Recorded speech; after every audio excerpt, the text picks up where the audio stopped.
The knife pressed against her throat drew a thin line of crimson, but Lisa Martinez refused to close her eyes. She stared into the face of her attacker with defiant fury even as her knees buckled from blood loss. Then the warehouse door exploded inward with such force the metal hinges screamed, and a man stepped through the smoke like vengeance incarnate. Kang Min-ho's eyes found hers across 20 feet of concrete and chaos, and something ancient and irrevocable locked into place inside his chest, a recognition so visceral it stopped his heart mid-beat. He didn't know her name, but his soul whispered mine with absolute certainty, and the fury that followed was biblical. Welcome to Afrokorean Central, besties. Please like, share and subscribe. Min-ho moved with lethal precision, his gun firing twice before Lisa's attacker could react.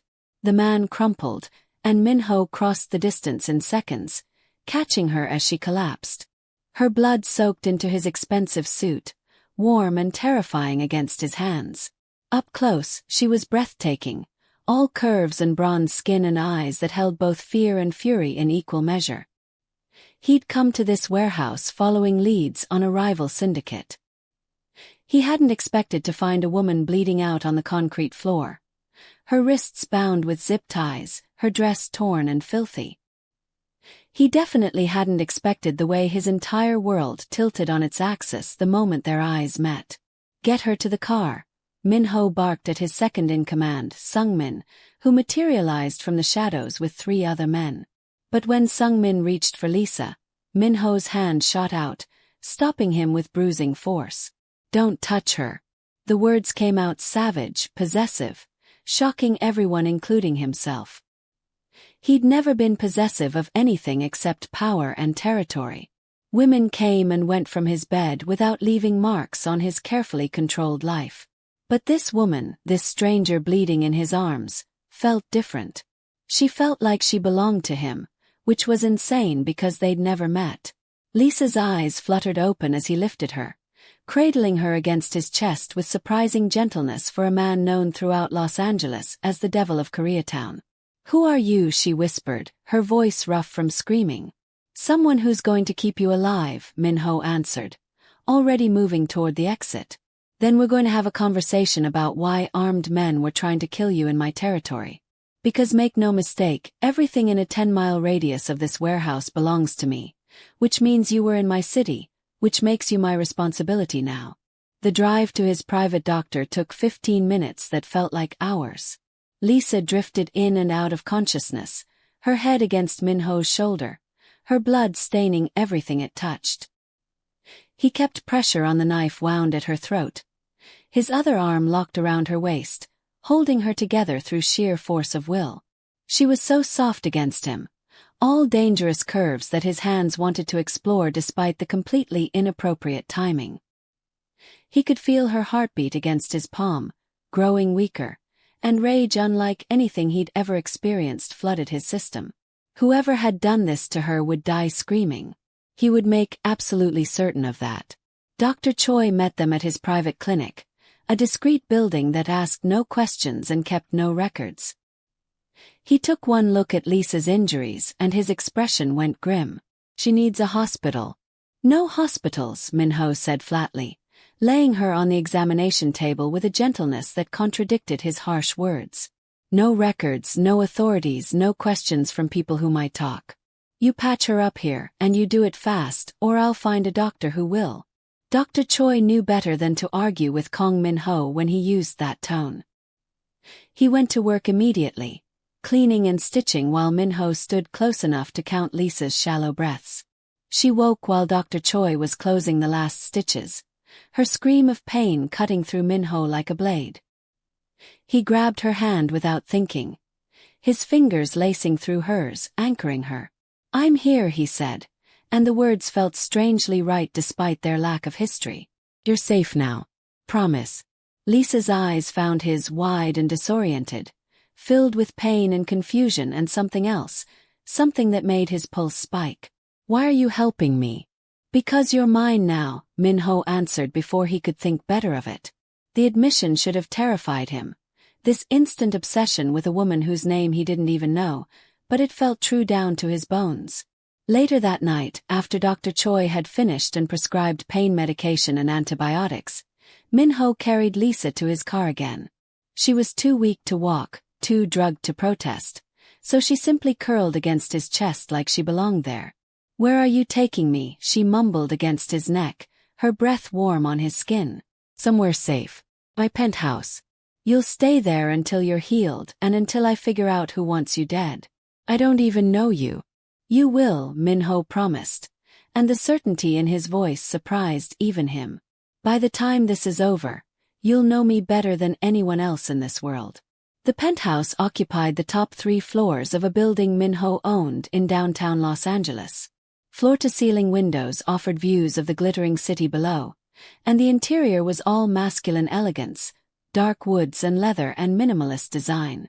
Min-ho carried Lisa straight to the master bedroom, laying her on sheets that probably cost more than most people's monthly rent. He should have put her in a guest room, maintained professional distance, but the thought of her sleeping anywhere except his bed felt wrong. She needed to be close where he could hear if she cried out, where he could protect her from nightmares and threats alike.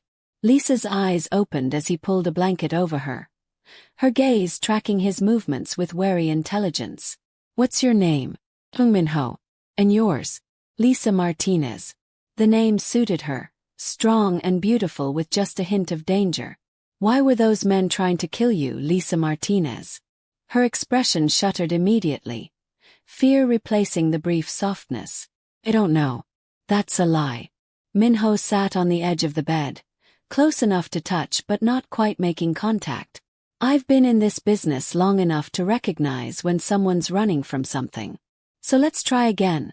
Why did armed men drag you to an abandoned warehouse and try to slit your throat?" Tears gathered in Lisa's eyes, making them luminous in the low light. "I saw something I shouldn't have. Something that powerful people want kept secret." She looked away, her jaw tight with the effort of holding back sobs. "I was working as a translator for a corporate event 3 weeks ago, Korean businessmen meeting with American investors. I went to the bathroom and overheard 2 men talking in Korean about smuggling routes and bribing customs officials. They didn't know I spoke the language.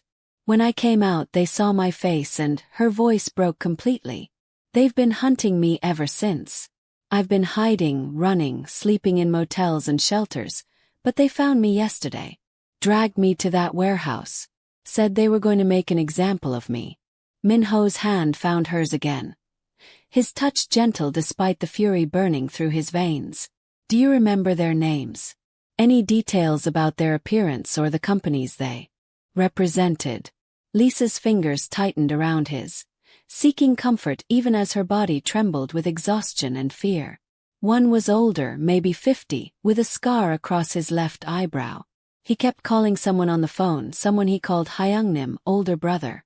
The other was younger, maybe 30, wearing an expensive watch, Rolex I think. They spoke about shipping containers coming through the port of Los Angeles, about routes through Mexico. That's all I remember before they knocked me unconscious. The description clicked pieces into place in Min-ho's mind. He knew exactly who she'd overheard, Lee Sang-woo and his nephew, part of a rival syndicate that had been encroaching on his territory for months. They ran smuggling operations that competed with his own, and they were vicious about eliminating threats. If they knew Lisa had heard their conversation, they wouldn't stop until she was dead. Which meant Min-ho had just inherited a war whether he wanted one or not, because no way in hell was he letting anyone touch this woman again. She was his now, his to protect, his to keep safe, his to— He stopped that thought before it could fully form. He didn't do relationships or attachments. But apparently his heart hadn't gotten the memo. "You'll stay here," Min-ho said, his voice leaving no room for argument. "My men will guard the building, and you don't leave this penthouse without me. Understand?"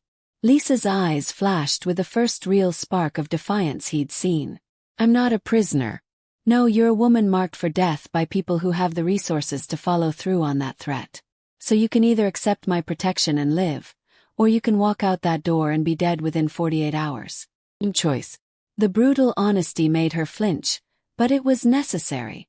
She needed to understand how serious this situation was, needed to accept that her only chance of survival was staying exactly where he could see her. Fine, Lisa whispered, exhaustion winning over pride. We'll stay. But only until I figure out a better plan. Only until I can disappear properly. There is no better plan, Min-ho said, standing and moving toward the door. The people hunting you have connections everywhere. The only reason you're alive right now is because you stumbled into my territory, and I'm more dangerous than they are. So get comfortable because you're going to be here for a while. He paused at the doorway, looking back at her one last time. There's food in the kitchen, clothes in the closet that should fit you, and if you need anything, Sumin will be right outside this door all night. Get some rest. We'll talk more in the morning. Min-ho closed the door behind him and leaned against it. His hands shaking with adrenaline he couldn't quite process. What the hell had just happened?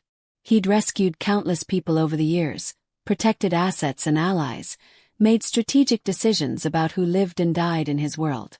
But he'd never felt this visceral need to shield someone, this overwhelming compulsion to keep them close and safe and his. Lisa Martinez had been in his life for less than 4 hours, and already she'd turned his carefully controlled existence upside down. Already he was making promises he had no business making, feeling things he had no right to feel. Sumin waited in the hallway, his expression carefully neutral despite the questions Min-ho could see brewing behind his eyes. Say it, Min-ho ordered, too tired to deal with unspoken concern. You're getting attached to her. That's dangerous for someone in your position. I'm aware. So what's the plan? Do we eliminate the Lee family before they regroup? Or do we try diplomatic resolution? Min-ho considered the question, weighing his options. Sang-woo had been a thorn in his side for months, pushing boundaries, testing limits, trying to carve out territory that belonged to Min-ho's organization. This situation with Lisa gave him the perfect excuse to end things permanently. But it would mean all-out war, blood in the streets, potential attention from authorities he preferred to avoid. Set up a meeting, Min-ho said finally. Neutral ground, just me and Sang-woo. I want to hear his explanation for why his people were torturing a civilian on my territory. And Sumin. His voice dropped to something cold and lethal. Have our best shooters positioned around the meeting location. If this goes south, I want Lee Sang-woo dead before he can draw breath to give orders. Sumin nodded, already pulling out his phone to make arrangements. And the girl? What do we tell her? Nothing yet. Let her rest tonight. Tomorrow I'll explain exactly what kind of world she's stepped into and what it's going to take to keep her alive. That night, Min-ho stood at his living room window, staring out at the city lights and thinking about the woman sleeping in his bed. He should have put distance between them, should have assigned her to a safe house with professional guards, should have treated this like any other protection detail. Instead, he'd brought her into his most private space, marked her as his in front of his men, made promises that went beyond simple security arrangements. It was reckless and stupid and completely unlike his usual careful approach to everything. But when he'd seen her bleeding on that warehouse floor, when their eyes had met and something in his chest had shifted, careful had stopped being an option. The following morning, Min-ho found Lisa in his kitchen, wearing one of his shirts that fell to mid-thigh and revealed legs that made his mouth go dry. She was attempting to make coffee, moving slowly because of her injuries, and she didn't hear him approach. He stood in the doorway watching her, cataloging details like a man obsessed. The way morning light gilded her brown skin, the curve of her hip beneath thin fabric, the concentration on her face as she figured out his expensive espresso machine. She was so beautiful it hurt to look at her, and the possessive voice in his head kept repeating mine, mine, mine until it was all he could hear. You shouldn't be out of bed, Min-ho said, making his presence known. Lisa jumped, spinning to face him, and the shirt rode up just enough to give him a glimpse of smooth thighs. I was thirsty and hungry, and I don't like feeling helpless. He crossed to her, taking over the coffee preparation with practiced ease. I'll make you breakfast. You need to keep your strength up if you're going to heal properly. Lisa perched on a bar stool, watching him with those intelligent eyes that missed nothing. So are we going to talk about what happens next? Or are you just going to keep giving me orders like I'm one of your employees? Min-ho poured her coffee, adding cream and sugar without asking how she liked it, somehow knowing instinctively. We're going to talk about the men who tried to kill you and what I'm doing to make sure they never get another chance. Then we're going to establish some ground rules for your stay here. He slid the coffee across the counter, his fingers brushing hers, electricity sparking between them. Rule 1: you don't leave this penthouse without me. Rule 2: you don't contact anyone from your old life, friends, family, employers, no one. Any communication could be traced and used against you. Rule 3: when I give you an order related to your safety, you follow it immediately without argument. Understood. Lisa's eyes narrowed. Those aren't ground rules, they're prison regulations. This is a prison. You've decided I'm your responsibility and now I have no say in anything. Actually, you have every say. Min-ho leaned against the counter, his posture deceptively casual. You can walk out that door right now if you want. I won't stop you. But understand what you're walking into, Lee. Sang-woo's people are actively hunting you. They have your photo, probably your home address and employment history by now, and they won't stop until you're dead. So your options are stay here under my protection and live, or leave and die. Simple choice, really. The truth in his words settled over Lisa like a weight. She looked down at her coffee, her shoulders slumping with the reality of her situation. How long? How long do I have to stay here? Until I eliminate the threat. Could be weeks, could be months, depends on how things play out. Months. Lisa's voice rose with panic. I have a life, an apartment, a job. I can't just disappear for months. You don't have a choice, Min-ho said flatly. Your old life is over. The moment you overheard that conversation, the moment they marked you for death, everything changed. So you can either accept that and let me keep you safe, or you can cling to a fantasy of normalcy that's going to get you killed. Tears gathered in Lisa's eyes, making them luminous. I didn't ask for this. None of this is my fault. No. Min-ho's voice gentled despite his harsh words. You were in the wrong place at the wrong time, and now you're paying the price for other people's crimes. It's not fair and I'm sorry. But fair doesn't matter when you're dead. What matters is surviving, and right now I'm your best chance at that. So please let me protect you. Let me do what I'm good at. She looked up at him, searching his face for something. Honesty maybe, or reassurance. Why do you even care? You don't know me. We're strangers. Because when I saw you bleeding on that warehouse floor, Min-ho said, moving around the counter until he stood directly in front of her. Close enough to touch but not quite making contact, something inside me recognized something inside you. I can't explain it better than that. I just know that letting anything happen to you would break something fundamental in me. And I've spent my entire life making sure nothing breaks me. So call it instinct or obsession or temporary insanity if you want, but the reality is you're mine to protect now. And I always protect what's mine. The intensity in his voice, in his eyes, made Lisa's breath catch. She'd never had anyone look at her like that, like she was precious and essential and worth burning the world for. It should have terrified her. This instant obsession from a dangerous man she barely knew. Instead, it made her feel safe for the first time since this nightmare began. Okay, she whispered. We'll stay. I'll follow your rules. Just promise me you'll keep me alive. I promise, Min-ho said, and the vow felt sacred, binding. Nothing is going to hurt you again. Not while I'm breathing. The meeting with Lee Sang-woo was set for that evening at a neutral restaurant in Koreatown. Min-ho left Lisa under guard, instructing Sungmin to shoot anyone who came within 50 feet of the penthouse, and he meant it. He arrived at the restaurant exactly on time. His security detail already positioned around the building, prepared for whatever might happen. Sang-woo was waiting at a private table, his nephew Min-jae beside him, both looking confident and unconcerned. That would change shortly. You wanted to talk, Sang-woo said in Korean, his tone dismissive. To talk. Min-ho sat across from them. His posture relaxed despite the tension crackling through the air. I found a woman in one of my warehouses yesterday. She was badly injured, nearly dead from a knife wound to the throat. When I asked her why armed men were trying to kill her, she told me an interesting story about overhearing smuggling conversations at a corporate event. Sang-woo's expression didn't change, but Min-jae shifted uncomfortably. That has nothing to do with us. It has everything to do with you, Min-ho continued, his voice dropping to something dangerous. Because the woman described your scar, your nephew's watch, even quoted parts of your conversation. So let's skip the part where you insult my intelligence and move straight to the part where you explain why you were torturing civilians in my territory without permission. The silence stretched long enough to be uncomfortable. Finally, Sang-woo spoke, his tone cold. The woman is a loose end. She knows too much about operations that could bring down both our organizations if authorities get involved. We were handling the situation discreetly.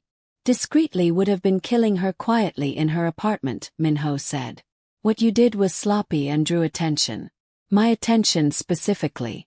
And now I have a problem because that woman is under my protection, which means I can't let you touch her, which means we have a conflict that needs resolution. Are you declaring war over one civilian? Sang-woo looked genuinely surprised. That seems excessive even for you, Min-ho. I'm declaring that the woman belongs to me now, and anyone who threatens what's mine pays with their life. Min-ho leaned forward. His eyes locked on Sang-woo's. So here's how this is going to work. You and your organization will cease all attempts to find or harm Lisa Martinez. You will consider her dead, case closed, threat eliminated. In exchange, I won't retaliate for the insult of having your people operate in my territory without permission. We maintain our current boundaries and avoid mutually destructive warfare. Or, and here Min-ho's smile turned lethal, you can refuse my generous offer and I'll kill every single person in your organization, starting with your nephew and ending with you, slowly and painfully. Choice. Min-jae reached for his gun, but Sang-woo stopped him with a raised hand. He studied Min-ho for a long moment, calculating odds and outcomes. Finally he nodded. Fine. The woman is yours. We'll consider the matter closed. But understand, Min-ho, this protection you're offering her makes a statement. People will know you're attached to her, which makes her a weakness they can exploit. I'm aware of the risks, Min-ho said, standing. And I'm prepared to kill anyone who tries. The message spread through Koreatown's underworld within hours. Kang Min-ho had claimed a woman, marked her as his, and threatened death to anyone who even looked at her wrong. It was unprecedented behavior from a man known for his cold detachment, and it made people curious, nervous, and in some cases, dangerously bold. When Min-ho returned to the penthouse that night, he found Lisa curled on his couch, wearing his shirt again because apparently none of the expensive clothes he'd bought fit her curves properly. She looked up when he entered, and something warm spread through his chest at the sight of her safe and hole in his space. How did it go? It's handled, Min-ho said, shrugging out of his jacket. Lee Sang-woo has agreed to back off. You're safe from him now. What did you have to promise in return? Lisa asked, too intelligent not to understand how these negotiations worked. Nothing I wasn't willing to give. He crossed to her, unable to resist sitting close enough that their thighs touched. Are you feeling better? The pain medication Dr. Choi prescribed should be helping. Lisa's hand moved to her throat where bandages covered the stitches. It hurts, but it's manageable. She hesitated, searching for words. I'm just trying to process everything that's happened in the last 24 hours. My entire life has been turned upside down. I'm living with a man I don't know, hiding from people who want me dead. And everyone keeps talking about me like I'm property to be claimed and protected. It's overwhelming. I imagine it is. Min-ho said, fighting the urge to pull her closer. But you're safe here, Lisa. That's what matters. Everything else we can figure out as we go. She turned to look at him directly, and the vulnerability in her eyes made his breath catch. Why are you really doing this? And don't give me vague answers about instinct or obsession. Tell me the truth. The truth. Min-ho met her gaze, letting her see the honesty there. The truth is I don't know. I've spent my entire adult life avoiding attachments, keeping people at arm's length, never letting anyone close enough to matter. Then I walked into that warehouse and saw you bleeding, and something in me just claimed you. Decided you were mine to protect. It doesn't make sense, And I'm not asking you to understand it or return it. I'm just asking you to trust that I won't let anything happen to you. That as long as you're under my roof, you're the most protected person in this city. Lisa's hand lifted slowly, tentatively, until her fingers touched his face, tracing the sharp line of his jaw. You're a very dangerous man, Kang Min-ho. And I should probably be terrified of you. Probably. But she didn't move away, didn't drop her hand, didn't break the connection building between them like live wire. Instead, she leaned closer, and Min-ho stopped breathing entirely, every muscle in his body going still. Are you going to kiss me? Because the way you're looking at me suggests you want to. And I'm trying to decide if that would be incredibly stupid or just moderately stupid given our circumstances. The question hung between them, heavy with possibility. Min-ho's hand came up to cup her face, his thumb tracing her bottom lip with devastating gentleness. It would be stupid. He leaned in until their foreheads touched, until he could taste her breath. But I'm going to do it anyway because I've wanted to since the moment I saw you, because restraint has never been my strong suit when it comes to things I want. And God help me, Lisa Martinez, I want you more than I've wanted anything in my entire life. Then stop talking and kiss me, Lisa whispered against his mouth, and Min-ho obeyed. The kiss started gentle, tentative, both of them testing boundaries and learning contours. But it didn't stay gentle long. Heat exploded between them like gasoline meeting flame, and suddenly Min-ho's hands were in her hair, tilting her head for better access, and Lisa was climbing into his lap, straddling him, her body pressing against his in ways that made thinking impossible. She tasted like coffee and courage and everything he'd been missing without knowing it. Her curves fit against him perfectly, all soft warmth that made his control splinter. His hands moved to her waist, spanning the dip before her hips, holding her exactly where he wanted her while his mouth devoured hers with barely restrained hunger. When they finally broke apart, both breathing hard, Min-ho rested his forehead against hers. We should stop. Why? Lisa's fingers traced patterns on his chest, making his heart race. Because you're injured and vulnerable, and I'm the last person who should be taking advantage of that. She pulled back just enough to meet his eyes, her own burning with something that made his pulse spike dangerously. What if I want to be taken advantage of? What if I'm tired of feeling scared and helpless and I want to feel something good for once? What if I want you, Min-ho, dangerous and possessive and completely inappropriate? What then? Min-ho's control snapped. He stood in one fluid motion, lifting her with him, her legs wrapping around his waist instinctively. Bedroom, he growled against her neck. But be very sure about this, Lisa, because once I have you, I'm not letting go. Once you're mine in every way, there's no going back. I don't want to go back, Lisa said. And that was all the permission he needed. The next morning, Lisa woke wrapped in silk sheets that probably cost more than her entire wardrobe. Her body deliciously sore in ways that made her blush. Min-ho was already awake beside her, propped on one elbow, watching her with an expression that made her breath catch. Morning, she said, suddenly shy despite everything they'd shared in the darkness. Morning, Min-ho replied, his hand reaching out to trace lazy patterns on her bare shoulder. How do you feel? Happy. Confused. She pulled the sheet higher, covering herself, trying to process the enormity of what had happened between them. We probably shouldn't have done that. Why not? Because I'm hiding from people who want to kill me. You're a dangerous criminal who barely knows me, and this whole situation is completely insane. Min-ho's smile was slow and devastating. Those are all excellent points. But they don't change the fact that you're mine now, Lisa. Last night sealed something between us that I have no intention of unsealing. You agreed to that when you climbed into my lap and kissed me like the world was ending.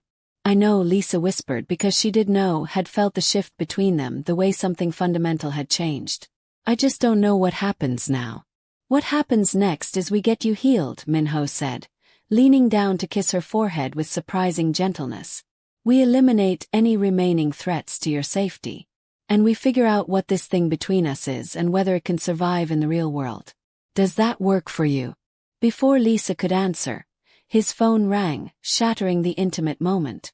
Min-ho grabbed it. his expression darkening as he listened to whoever was speaking. When? How many? His voice went cold and lethal. Keep them contained. I'm on my way. He hung up and was already moving, pulling on clothes with practiced efficiency. What's wrong? Lisa asked, sitting up and clutching the sheet to her chest. One of my warehouses was hit last night. Professional job, military precision, took out my guards and stole shipments worth millions. And they left a message specifically for me. What kind of message? The kind that says this is retaliation for protecting you. Guilt crashed over Lisa in waves. This is my fault. People are getting hurt because of me. No, Min-ho corrected sharply, turning to face her fully. People are getting hurt because Lee Sang-woo is a petty bastard who can't accept losing. This isn't about you, Lisa. It's about power and territory and men who think violence solves everything. He crossed to her, tilting her chin up with gentle fingers. But I need you to stay here while I handle this. Stay inside, don't answer the door for anyone except Sungmin. And if anything feels wrong, you call me immediately. Understand? I understand, Lisa said, though fear threaded through her voice. Please be careful. Min-ho's smile was dangerous and beautiful. Always. The warehouse looked exactly like Lisa had described from her own attack, concrete and shadows and the metallic scent of blood. Min-ho walked through the space with cold fury building in his chest. 3 of his men were dead, their bodies positioned deliberately to send a message. The stolen shipments were secondary. This was about humiliation, about showing him that protecting Lisa came with costs. Sung-min approached with a tablet showing security footage. You need to see this, boss. The footage showed a team of 6 men, all wearing masks, moving with military precision. They knew exactly where the guards would be, exactly how to disable the security system, exactly which shipments to target. This wasn't random violence, it was planned retaliation, and it had Lee Sang-woo's fingerprints all over it despite their supposed agreement. Get me everything on these men, Min-ho ordered, his voice like ice. Facial recognition, movement patterns, anything that might identify them. And Sungmin. Find out who sold us out.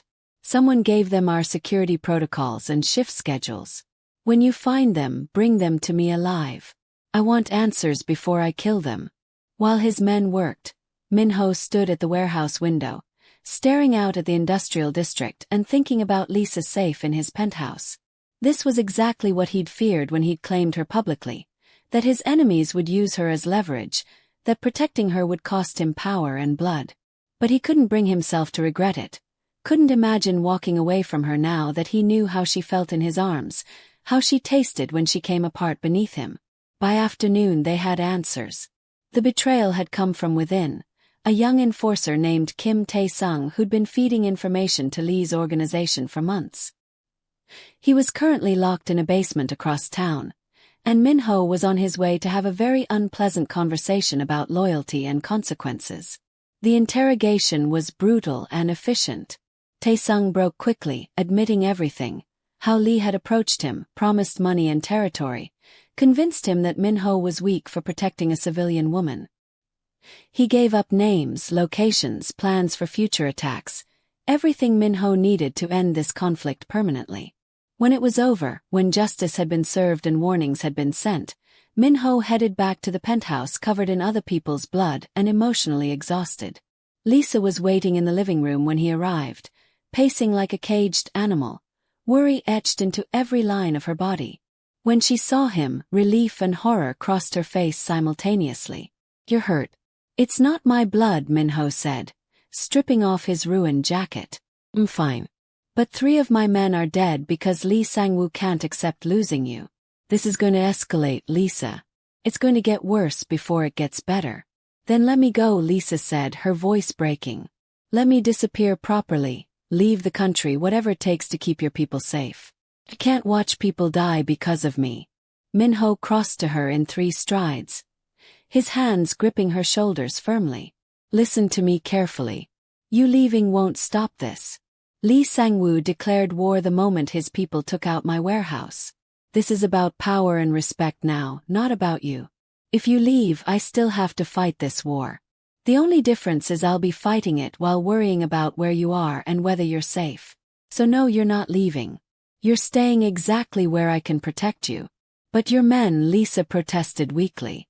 They're soldiers in this world, Min-ho said, his voice gentling slightly. They knew the risks when they signed up. And they're loyal to me, which means they'll protect what's mine without question or regret. The possessive claim in his words should have bothered her, but instead it made Lisa feel cherished, valued in a way she'd never experienced. She looked up at this dangerous man who'd turned her life upside down, who killed without hesitation but touched her like she was precious, and made a decision that would change everything. Then I'm staying. And I'm going to learn to protect myself so I'm not just a liability. Min-ho's smile was fierce and proud. I'll teach you myself. Starting tomorrow you learn to shoot, to fight, to survive in this world. But tonight, he pulled her close, his forehead resting against hers. Tonight I just need to hold you and remember why I'm fighting this war in the first place. Over the following weeks, Lisa's life transformed into something unrecognizable from her previous existence. She woke each morning to Min-ho's kisses, learned to shoot at his private range, studied self-defense with the same instructor who'd trained his entire security team. She was a quick learner, her fear transforming into determination, her vulnerability hardening into strength. Min-ho watched her transformation with pride and desire in equal measure, falling deeper into obsession with every passing day. He'd never imagined wanting someone this intensely, needing them with a desperation that bordered on madness. But Lisa had become essential to him, more important than power or territory or anything else in his carefully constructed world. The war with Lee Sang-woo escalated exactly as Min-ho had predicted. Attacks came and went, shipments were stolen and recovered, men died on both sides with grim regularity.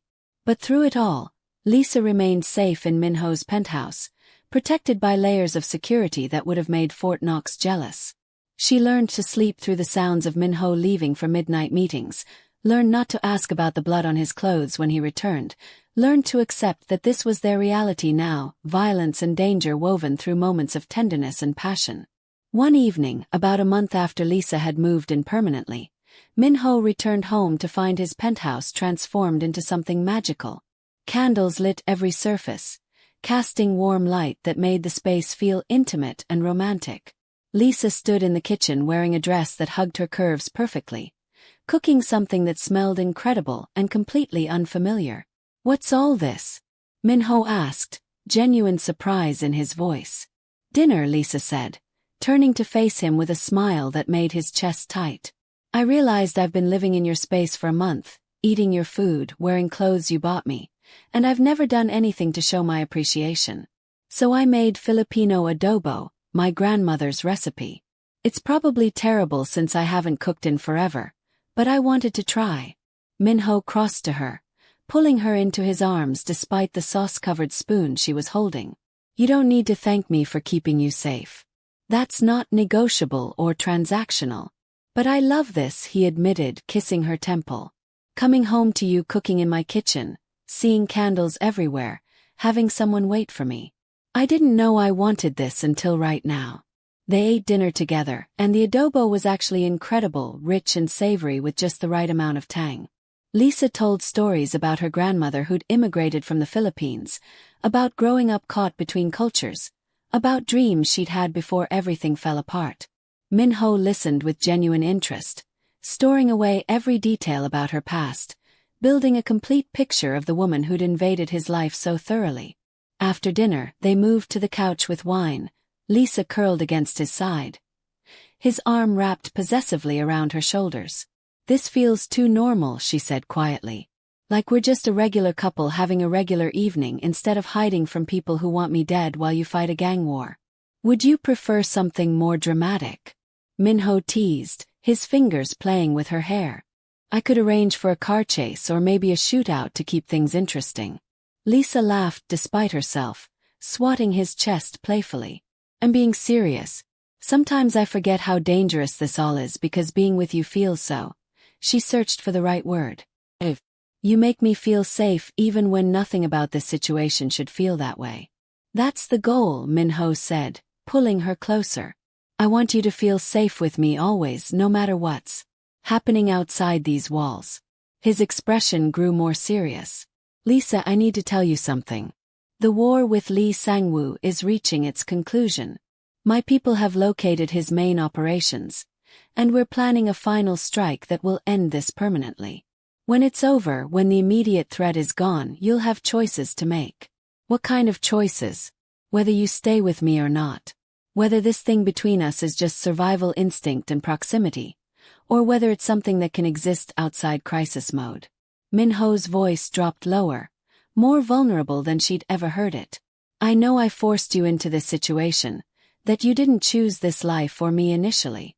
So when the danger passes, you get to decide if you want to stay or if you want your freedom back. Either way, I'll respect your choice and make sure you're protected and provided for. But I need you to know. His hand cupped her face with devastating gentleness. I'm hoping you choose to stay. Because somewhere along the way, I fell completely in love with you, and the thought of losing you terrifies me more than any enemy ever has. The confession hung between them, raw and honest. Lisa felt tears gather in her eyes as she processed his words, the vulnerability behind them, the power he was giving her. I'm not going anywhere, she whispered, her hand covering his. I'm choosing you, Min-ho. Not because I'm scared or trapped or have no other options. I'm choosing you because somewhere along the way I fell in love with you too. With your protectiveness and your gentleness and the way you try so hard to be good for me even when your world is built on violence. So when this war ends, I'm staying. If you'll have me. Always, Min-ho breathed, and then he was kissing her desperately, pouring everything he felt into the connection between them. The night of the final strike came 3 days later. Min-ho gathered his entire organization, every enforcer and soldier loyal to him, and laid out the plan with military precision. They would hit Lee Sang-woo's operations simultaneously, warehouses and businesses and safe houses all at once, overwhelming his defenses before he could regroup. It was aggressive and dangerous and would likely result in casualties, but it would also end the war definitively. Min-ho stood before his men, looking every inch the dangerous leader who'd built this empire from nothing. Tonight we finish this, he said in Korean, his voice carrying absolute authority. Lee Sang-woo thought he could take what's mine, thought he could operate in my territory without consequences. Tonight we show him and everyone else in this city what happens when you cross Kang Min-ho. Before he left, Min-ho found Lisa in the bedroom, pacing with barely contained anxiety. Come here, he said softly, and she went to him immediately, burying her face in his chest. I'm scared, she admitted. What if something happens to you? What if you don't come back? Then Sung-min has instructions to keep you safe and provide for you, Min-ho said, tilting her face up to meet his eyes. But I'm coming back, Lisa. Promise you that. I have too much to live for now to take stupid risks. She kissed him then, hard and desperate, trying to memorize the taste of him just in case. Come back to me, she whispered against his mouth. Please. Always, Min-ho vowed, and then he was gone, disappearing into the night with his army of loyal soldiers. The hours that followed were the longest of Lisa's life. She paced the penthouse, jumping at every sound, checking her phone constantly even though she knew Min-ho wouldn't be able to call during the operation. Sung-min had stayed behind as her guard, standing stoically by the door, his own tension evident in the rigid line of his shoulders. Around midnight, gunfire echoed in the distance, too far away to be threatening but close enough to make Lisa's heart race. The war had begun, and somewhere in that chaos was the man she loved, fighting for his life and his territory. She prayed to God she wasn't sure she believed in, made bargains and promises, begged the universe to keep Min-ho safe. Dawn was breaking when the penthouse door finally opened. Min-ho walked in covered in blood and soot, his shirt torn, a cut above his eyebrow bleeding sluggishly, but alive. Lisa ran to him, throwing herself into his arms with such force they both stumbled. You're alive, she sobbed against his chest. You came back. I promised, didn't I? Min-ho held her tight, his face buried in her hair, breathing her in like she was oxygen.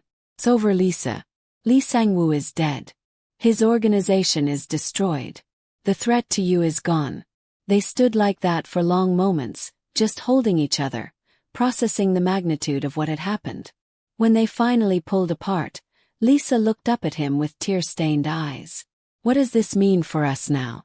It means you're free to make a real choice, Min-ho said, even though the words clearly cost him. You don't have to stay with me anymore. You can go back to your old life, leave the country, start fresh somewhere safe. I'll provide money and protection and whatever you need to build something new. His jaw clenched as he forced out the next words. I'm giving you the choice I took away when I dragged you into my world. Lisa studied his face, seeing the fear behind his stoic expression, the vulnerability he was trying so hard to hide. Do you want me to leave? No, Min-ho admitted roughly. God, no, I want you to stay forever. I want to wake up to you every morning and come home to you every night.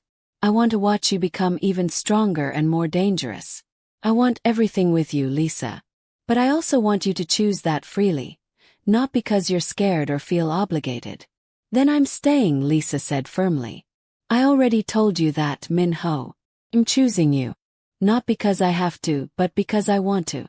Because I love you and because this life we've built together, as crazy and dangerous as it is, makes me happier than anything in my old existence ever did.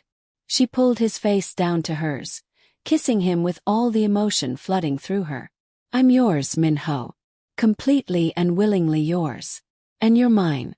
So stop trying to give me outs and accept that we're in this together. The relief that crossed his face was beautiful and heartbreaking. He kissed her back desperately, his hands mapping her body like he was confirming she was real and whole and his. I love you, he said against her mouth. So damn much it scares me. Over the following months, life settled into something resembling normalcy, or at least as normal as life could be when you were dating the most powerful crime boss in Los Angeles. Lisa continued her self-defense training, became proficient with multiple weapons, learned the intricacies of Min-ho's business operations both legal and otherwise. She carved out her own role in his organization, using her translation skills to facilitate communications with international contacts, her intelligence and strategic thinking making her invaluable during negotiations. Min-ho's men, who'd initially been skeptical of their boss's attachment to a civilian woman, grew to respect Lisa's competence and loyalty. She proved herself time and again, standing by Min-ho through challenges and threats, never flinching from the harsh realities of their world. 6 months after Lee Sang-woo's death, Min-ho took Lisa to a private beach in Malibu, a secluded spot he'd purchased specifically for moments when they needed to escape the city. They walked along the shore at sunset, hand in hand, talking about everything and nothing. Lisa had never felt more content, more certain that she'd made the right choice in staying. Then Min-ho stopped walking, turning to face her with an expression that made her breath catch. What? She asked, suddenly nervous. You look like you're about to tell me something serious. I am, Min-ho said, reaching into his pocket. Lisa Martinez, you turned my entire world upside down the moment I met you. You made me feel things I didn't think I was capable of feeling. You chose me when you had every reason to run. And I know our beginning was violent and forced and nothing like a romance should be, but somehow we built something real and lasting from all that chaos. He dropped to one knee on the sand, pulling out a ring that caught the dying sunlight, a massive diamond surrounded by smaller stones that sparkled like captured stars. I'm not a good man, and I never will be. My world is dangerous and dark and sometimes terrible. But with you in it there's light. There's hope. There's a reason to try to be better. So I'm asking you to make this permanent, to marry me and build a life together despite all the impossibilities. Will you? Tears streamed down Lisa's face as she nodded frantically. Yes, of course I'll marry you. I love you, Min-ho. All of you, the good and the bad and everything in between. He slid the ring onto her finger, and it fit perfectly, like it had been made specifically for her hand. Then he was standing, lifting her into his arms, spinning her around while she laughed and cried simultaneously. They made love on that beach as the sun set completely, christening their engagement with passion and promises whispered in the darkness. Later, wrapped in blankets under the stars, Min-ho held Lisa close and talked about their future. I want to legitimize more of the business, he said quietly. Not abandon it completely, but transition into operations that won't put you at constant risk. I want us to have children someday, and I want them to grow up proud of their father, not ashamed. Lisa's hand found his, their fingers intertwining. We'll figure it out together. That's what partners do. They make impossible things possible through compromise and love. Partners, Min-ho repeated, liking the sound of it. I like that better than boss and subordinate or protector and protected. We're equals, Lisa. In this relationship, in this life, in everything. That's how I want this to work. The wedding took place 3 months later in a private ceremony that blended Lisa's Filipino heritage with Min-ho's Korean traditions. Her family, who she'd reconnected with cautiously after the threat to her life had ended, flew in from across the country. His mother, a formidable woman who'd initially disapproved of her son's choice in partner, had warmed to Lisa considerably after seeing how happy she made Min-ho. The ceremony was beautiful and intimate, attended only by people they truly cared about, and when Min-ho said his vows in both English and Korean, Lisa felt her heart might burst from how much she loved this complicated, dangerous, beautiful man. I promise to protect you always, Min-ho said, his voice carrying across the small gathering. I promise to honor your strength and independence even as I cherish your softness. I promise to build a life with you that's worthy of the courage you showed in choosing me. And I promise to love you fiercely and completely until my last breath. Lisa's own vows were equally heartfelt. I promise to stand beside you through whatever comes, she said, her voice steady despite the tears streaming down her face. I promise to be your partner in all things, your equal in strength and will. I promise to love all of you, even the parts you think are unlovable, especially those parts. And I promise to build a home with you where love triumphs over darkness, where our children will grow up knowing they are cherished beyond measure. When the officiant pronounced them husband and wife, Min-ho kissed Lisa with a passion that made several guests blush and everyone else cheer.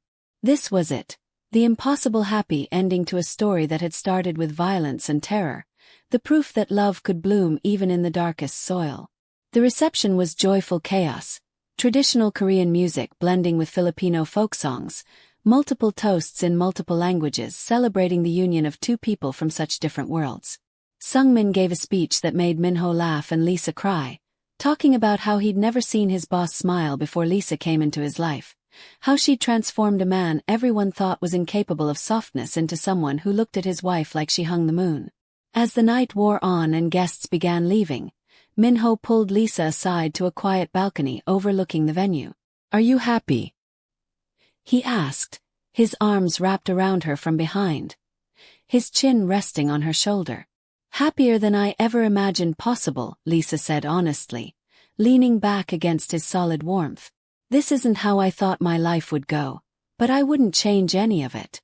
Even the scary parts, even those, she confirmed. Because they led me to you, and you're worth every moment of fear and uncertainty. Their wedding night was tender and passionate, a celebration of everything they'd survived to reach this point. Min-ho made love to his wife with a reverence that brought tears to both their eyes, whispering promises against her skin, worshipping every curve, every soft place, every part of her that he'd claimed as his. Afterward, as they lay tangled together in silk sheets, Lisa's head on his chest listening to his heartbeat, she felt complete in a way she'd never experienced. This dangerous man who'd burst into her life with violence and obsession had become her home, her safety, her everything. I love you, she whispered into the darkness. So much that sometimes it scares me how much I need you. You don't need to be scared, Min-ho said, his arms tightening around her. I'm not going anywhere.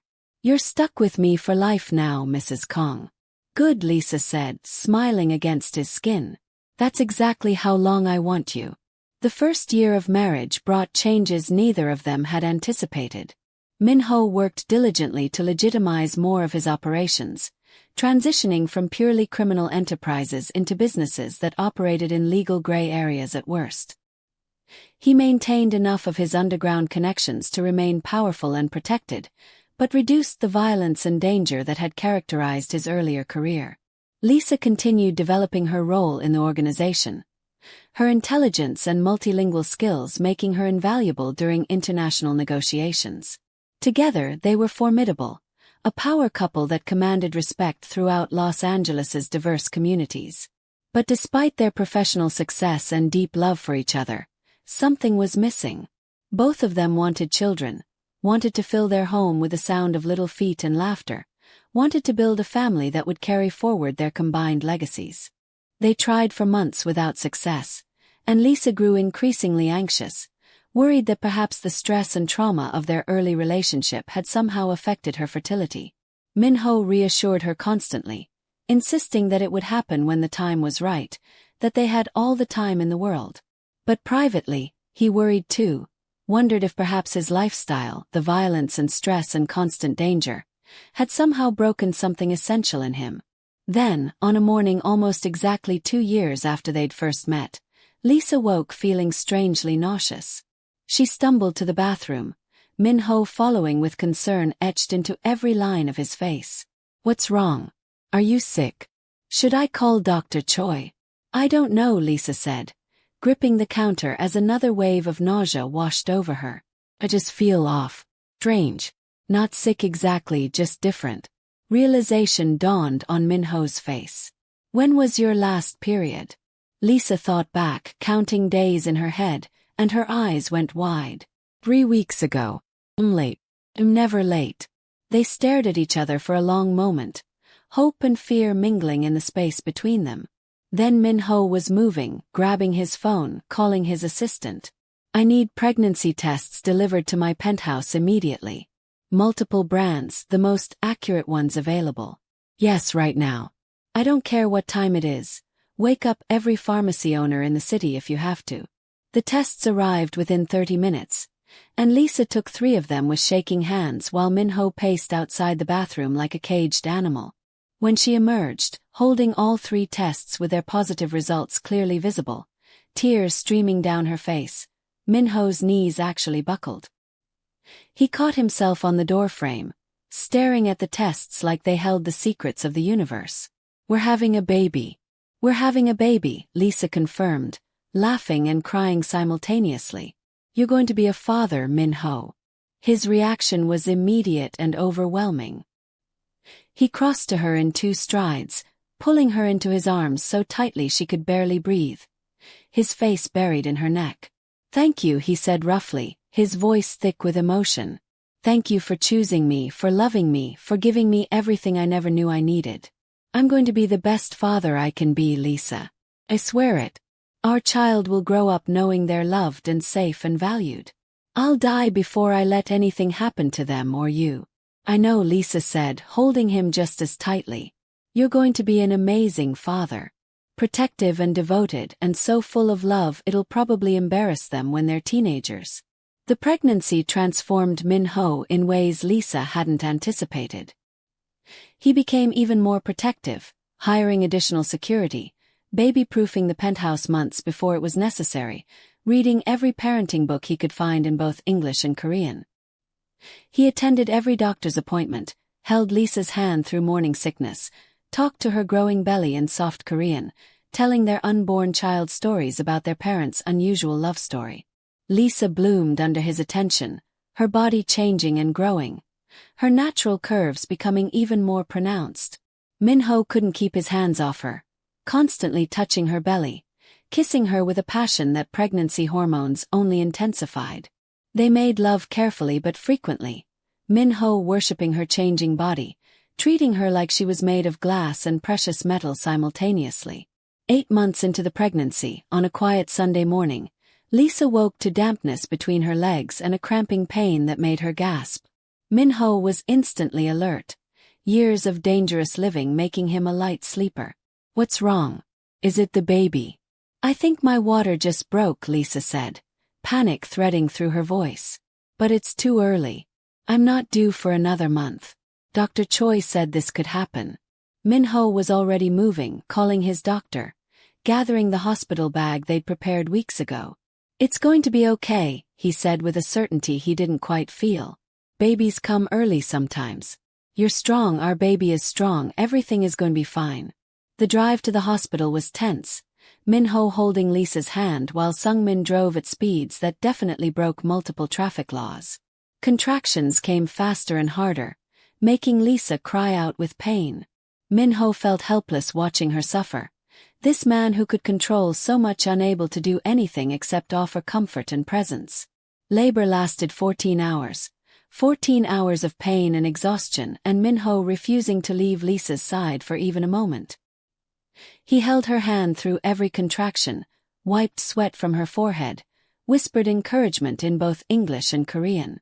When their daughter finally entered the world with a healthy cry, when the doctor placed the tiny, perfect baby in Lisa's arms, Min-ho wept openly. He'd never cried in front of anyone before. Had spent his entire adult life maintaining iron control over his emotions. But looking at his wife and child, both safe and whole and his, the walls crumbled completely. "She's perfect," he whispered, his finger tracing his daughter's tiny face with infinite gentleness. "You did that, Lisa. You created something so beautiful and innocent. Thank you doesn't seem like enough, but thank you for this gift." They named her Sumin, a Korean name meaning precious and clever, combined with the Martinez family tradition of strong women. Lisa held their daughter close, marveling at tiny features that were an impossible blend of both parents. Her complexion a beautiful bronze, her eyes dark and alert, her hair thick and black. "She's ours," Lisa said, tears streaming down her face. "We made her, Min-ho. Out of all the violence and chaos and impossibility, we made something perfect." Min-ho kissed his wife's forehead, then his daughter's. His heart so full it hurt. "I'm going to protect both of you with everything I have. Nothing bad will ever touch either of you. Promise." And Min-ho always kept his promises. The first months of parenthood were exhausting and beautiful in equal measure. Min-ho was surprisingly natural with Sumin, despite his fears of being too rough or dangerous. He changed diapers with the same precision he applied to business negotiations, learned to soothe her cries with gentle rocking, sang her Korean lullabies his own mother had sung to him. Lisa watched him transform yet again. This dangerous man who'd killed without hesitation now cradling their daughter like she was made of spun glass. Together, they navigated sleepless nights and endless feedings, the overwhelming love and terror that came with being responsible for such a tiny life. Sung-min and the other men in Min-ho's organization took their roles as honorary uncles seriously, each one fiercely protective of Sumin, willing to die to keep their boss's daughter safe. 6 months after Sumin's birth, on an evening when their daughter was finally sleeping peacefully in her nursery, Min-ho found Lisa on their bedroom balcony, staring out at the city lights. He wrapped his arms around her from behind, pulling her against his chest. "What are you thinking about?" she asked, leaning into his warmth. "How different my life is from what I imagined," Min-ho admitted. 2 years ago I was alone, focused only on power and survival, convinced I was incapable of love or family. Then you walked into my world, or more accurately I dragged you into it, and everything changed. Now I have a wife I love more than my own life, a daughter who makes me want to be better than I am, and a future that looks nothing like my past. It's terrifying and perfect all at once." Lisa turned in his arms to face him. "Do you regret any of it? The way we started, the violence, the danger?" "No," Min-ho said immediately. "I regret that you got hurt, that people threatened you, that fear brought us together initially. But I don't regret finding you, claiming you, keeping you. Because look what came from all that darkness." He gestured toward the nursery where their daughter slept. "We created light, Lisa. We took impossible circumstances and built something beautiful. That's not something to regret, that's something to celebrate." "You're right," Lisa said, smiling up at him. "And I don't regret any of it either. Every scary moment, every dangerous situation, they all led me here, to you, to our family, to this life I love more than I ever thought possible." Min-ho kissed her then, slow and deep, pouring everything he felt into the connection between them. "I love you, Mrs. Kang. More than words can express, more than I knew I was capable of loving anything. You saved me, Lisa. From loneliness, from darkness, from myself. And I'm going to spend the rest of my life making sure you never regret choosing me."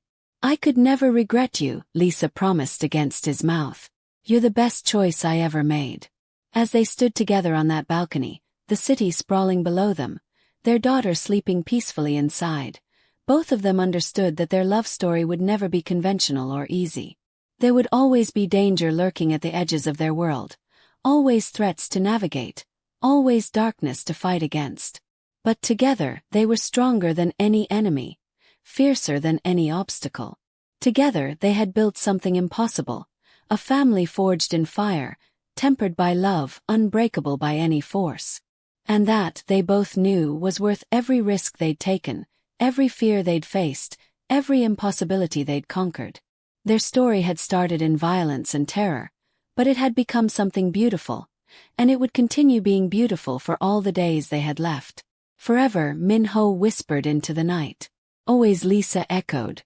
And in the nursery, their daughter slept peacefully, living proof that love could bloom even in the darkest places, that happy endings could come from the most unlikely beginnings, and that sometimes, being claimed by danger was exactly what led you to safety. This was their family, imperfect and fierce and absolutely unbreakable. And it was everything,